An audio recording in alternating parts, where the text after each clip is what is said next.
artists together on seclosounds.org.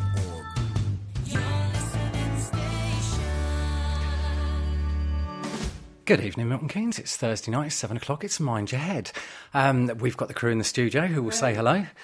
There you go, noisy devils. And we are blessed to be joined this evening by Joe O'Connor from Compass to talk to us about addictions. But we'll start off with a nice mellow tune tonight, I think. This is Chet Faker with a lovely cover of No Diggity. So chill out, relax, and while you're listening to this, we'll check our mic levels, get a cup of tea going, have some biscuits, that sort of thing.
I gotta bag it up.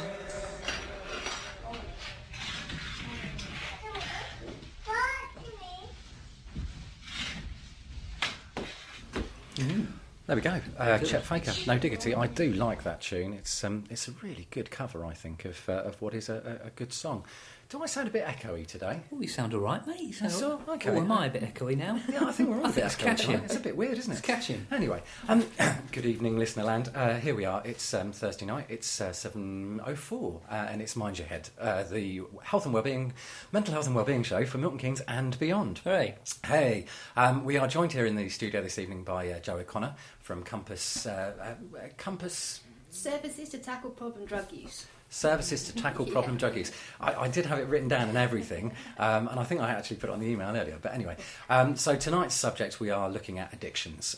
So we talk about addictions, and often we think about drugs and alcohol, cigarettes if we're feeling particularly embracing, we might talk about coffee and caffeine and stuff like that. But actually, addictions are broad and wide and cover a whole multitude of things, from those kind of usual things. You think about addictions, you think about heroin and crack cocaine and stuff like that. People get addicted to the strangest things. I spoke last week about my alleged biscuit addiction, for example. I don't think I am addicted to biscuits. I like biscuits a lot. And it's that swap over when something that you enjoy becomes something that actually you can't control anymore and controls you. So we hear about people who are addicted to sex. Michael Douglas, apparently, when he was caught with body parts in women who weren't his wife, claimed that he was a sex addict. Sex addiction, I think, is now an acceptable and accepted condition. Shopping addiction, video game addiction, internet porn addiction is a big and growing problem, I understand. So there's all of those things. So we're talking about addiction in its broadest sense. But we'll start with the leading addictions, i.e., drug and alcohol. So Joe O'Connor from Compass, tackling. I'm going to get... Just say Compass, it's fine. Just Compass. Okay, so Joe, tell us about you and what you do and what your service does. Okay, thank you. Well, I'm Joe, I'm Assistant Director for Compass, which is a national charity that supports people with substance misuse issues. And over the country we have both adult and young people's services and risk-taking behaviour services as well. So working to prevent and reduce the harm that substances do to people, families and whole communities. And we do that in a number of ways. We have the medically assisted recovery for people who have what we'd call physical dependencies or physical addictions to substances such as heroin and alcohol. But we also do a wide range of psychosocial interventions, so the kind of talking therapies, so one-to-one key working and structured group work, because that really is a vital part in any addictions treatment. We have the medically assisted recovery, which is your substitute prescribing, so things like methadone, which can help people get the headspace to work on their dependency, but really what makes the difference is the psychosocial work, because that's where you get to talk through the issues that have led you to that behaviour in the first place, and really work towards making a sustainable change. Also, some of the things we do is things like natural high projects, so we work with people to replace the behaviours with something that's fun, that's something that gives you a buzz, and that's something that's not going to hurt you or the people around you. So I suppose I look at things like the prescribing. So we're talking about, I suppose, the hardcore equivalent of electronic cigarettes. Yeah. There is still a substance that's going in, but it's perhaps less harmful than the original substance, and it's there to get you over the hump so that you can then presumably come off your electronic cigarettes or your methadone or whatever your replacement is. Okay, brilliant. So lots of stuff going on, lots of stuff that you do. You work predominantly with young people at the moment. In Milton Keynes, we work with young people. Okay, and what do you consider to be a young person, Joe? Well, I consider myself to be a young person, and I'm in my early 30s. But we work, our young people services work up to 18, or in some cases beyond, if there's particular vulnerabilities that means that adult treatment isn't really appropriate. But so we work with up to 18s, but obviously we work with the adult service to make sure that young people between the ages of 18 and 21 are able to be supported into engaging with treatment as well. Excellent. So in terms of when people come to you, is this people who are heroin and crack addicts, or is this people who are using some of the perhaps I hesitate to use the phrase softer end of the market, but the cannabis is the stuff that I suppose there's all this talk about, cannabis, it doesn't hurt, it does no damage, blah blah blah. I think we can have a conversation if we wanted to about the links between cannabis use and schizophrenia and psychosis and drug-induced psychosis, all that. There is nothing that you stick in your body that doesn't have an impact. Exactly. You work across the board? Across the board. In fact, the earliest a person can engage with the service, whether they be a young person or an adult, the better the outcomes for that person is going to be. And, there was some talk in the summer last year after a Freedom of Information request nationally, and the media got hold of it and got, oh my gosh, there's 12-year-olds seeking substance misuse treatment, what's going on here? But actually what I would argue is that that's actually a positive thing, that if a 12-year-old is experimenting or beginning to contemplate using substances, then it's a positive thing that they've been supported to engage with a service that can help them make informed decisions. Most of the young people that come into treatment with us at around about 15, 16 are already entrenched substance users by that stage, whether it be daily cannabis use, whether it be some of these new psychoactive substances, for example, mephedrone, ketamine. They report that they started experimenting at 12. So ideally, we would like people to be accessing treatment for, or even though that accessing services for brief advice and guidance when they're in the decision-making process or in the experimental process, stage of their substance misuse. So at least they're making informed decisions, and that they'll know the warning signs for if it starts to take hold, and they can access a service soon. Can I ask, Joe, sorry, is there a link then between sort of learnt behaviour then and how difficult a habit might be to come away from? I mean, the thing is about any type of dependency is people don't fit in boxes. So if you talk about substances, for example, we could all hear, not that we will, but we could all hear, share from the same batch of crack. A couple of us might then go on to carry on using it and become, quite entrenched crack users.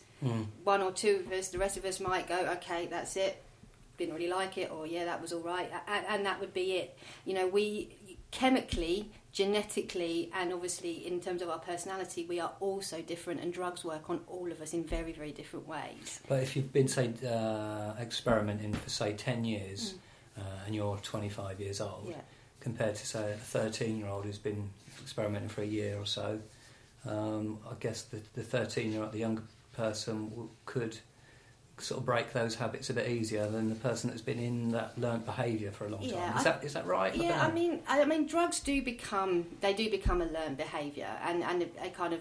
Or addictions in the whole. Yeah, the way I kind of look at to me, in one sense, addiction is a label. It's a label that we give to a set of behaviours, thoughts, feelings, and actions and compulsions that lead us towards making repeated unhealthy choices. And addict is the label we give to the person who does it. I prefer to use the term dependencies, so physical or psychological dependency. And another reason, what I can say addiction is not, is I don't believe it's a habit, I don't believe it's an illness, and I don't believe it's forever. I think if we look at things in terms of dependencies, they are behaviours and they are feelings that can be changed and can be made more positive. And the earlier, whether you're a young person or an adult, the earlier you start to try and change those behaviours, the easier that's going to be for you. And the quicker that you access support to change those behaviours, the easier it's going to be for you. Now, when we talk about substances, you do get the added, the chemical element.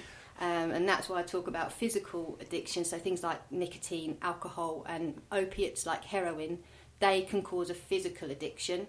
Whereas things like crack, MDMA, mephedrone, and then non-substances, there's things like sex, gambling, shopping, online porn, they are a psychological dependency that work on our reward system. So we still get kind of a physical buzz. That's brilliant, because earlier on when we had the email conversation, you asked the question, do you treat all addictions the same? And I think we had a brief thing about, there's a difference between the physical dependency. Yeah. I mean, if you've been dependent on alcohol for many years, for example, and you just stop drinking alcohol, the effect on your body is actually massively serious. And yeah, absolutely. You hear voices, hallucinations, tremors, the whole shaboodle. If you stop looking at naked people on the internet, there is no physical impact on your body physiologically, but there is on your brain. Yeah, it can manifest itself in kind of physical symptoms, but it's for example, if somebody's coming off of cannabis, we talk potentially, people will call that a softer drug. But if you are withdrawing from cannabis, that's not a physical dependency. Your body doesn't need that drug. But you have caused a physiological or a neurological change that's going to have an impact, and you are going to feel that physically. So people who are withdrawing from cannabis, for example, will feel like they've got insomnia. They might get very anxious, very twitchy, very paranoid. So you get that horrible anxious feeling in your belly. So there will be kind of symptomatic physical symptoms from that.